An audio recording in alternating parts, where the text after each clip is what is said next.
Bonjour, comment vous allez bien? Je suis content de vous retrouver. Ceci est la vidéo numéro 12 de la série Le sens de vos chiffres sur la chaîne de l'Arbre phare. Aujourd'hui, on aborde le chiffre 4, le chemin de vie numéro 4. Le 4, si on veut illustrer le chiffre 4, on va le représenter par un carré. La figure géométrique, ce sera le carré. Le carré est une figure stable. Il a 4 angles, 4 droites liées les unes aux autres. C'est la stabilité.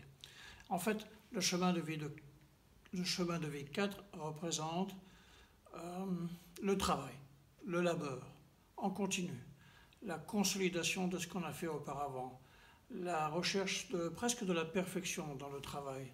C'est le souci du travail bien fait, c'est le souci d'une bonne organisation, d'un bon ordre des choses. C'est quelqu'un qui veut être sécurisé matériellement, qui est plutôt matérialiste.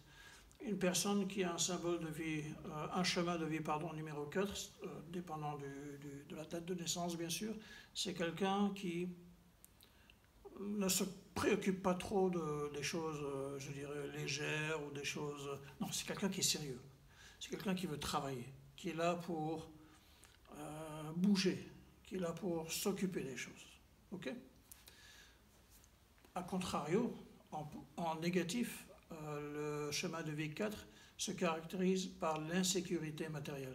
Ce sont des gens qui sont angoissés par la peur de ne pas pouvoir subsister matériellement, de ne pas pouvoir survivre. Donc ils vont toujours être dans la recherche de cette sécurité matérielle, sans pour autant faire des folies. Au contraire, c'est quelqu'un qui ne fait pas de folie, c'est quelqu'un qui va chercher à mettre de côté, à assurer sa pension, à être toujours dans l'espoir que rien ne va venir perturber cette sécurité matérielle.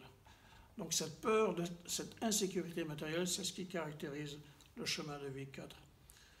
Il y a aussi une certaine obstination à vouloir les choses. Quand ces personnes n'ont pas ce qu'elles désirent, pour satisfaire leur peur, pour surmonter cette peur de l'insécurité matérielle, elles vont s'obstiner à toujours aller dans ce sens et à obtenir ce qu'elles veulent. C'est un rapport compliqué à l'argent, bien sûr. Fatalement, c'est un lien direct avec ce que je viens de dire. Et puis, elles sont toujours occupées à faire quelque chose. L'oisiveté, ce n'est pas vraiment quelque chose qui est caractéristique du chemin de vie 4. Okay. Maintenant, le 1 et le 7 sont de la famille du 4. Vous le savez, le 4 est lié au 1 et au 7. Elles font partie de la même famille numérologique. Quelle est l'influence du 1 sur le 4? Eh bien, le 1 pourrait permettre au 4 d'être plus indépendante. Cette personne numéro 4 pourrait être plus indépendante grâce à l'influence du chiffre 1. Elle pourrait être plus autonome. Elle pourrait être plus... elle va se reconnaître dans le 1, la personne 4, dans le souci de perfection aussi, puisqu'on le sait déjà, le 1, c'est quelqu'un qui va prendre l'initiative, qui va créer les choses et qui va faire en sorte que l'organisation qu'il va mettre en place est bien conçue.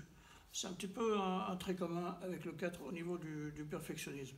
Maintenant, le 4 aurait avantage effectivement à prendre un peu plus d'autonomie, à se faire un peu plus confiance, à être moins insécurisé.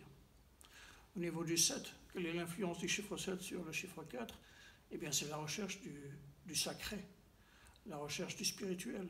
Donc, l'apport du 7 va pouvoir compenser ce côté matérialiste chez le 4 en lui donnant une dimension un peu plus sacrée, un peu plus religieuse, un peu plus spirituelle, et de la joie, de la jubilation, de goûter à des bonheurs simples, sans toujours être dans l'angoisse de l'obtenir quelque chose.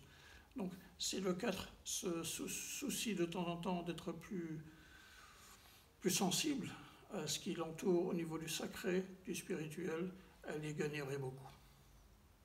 Voilà ce que je peux dire sur le chiffre 4. On se revoit bien sûr la semaine prochaine, comme d'habitude, pour le chiffre 5.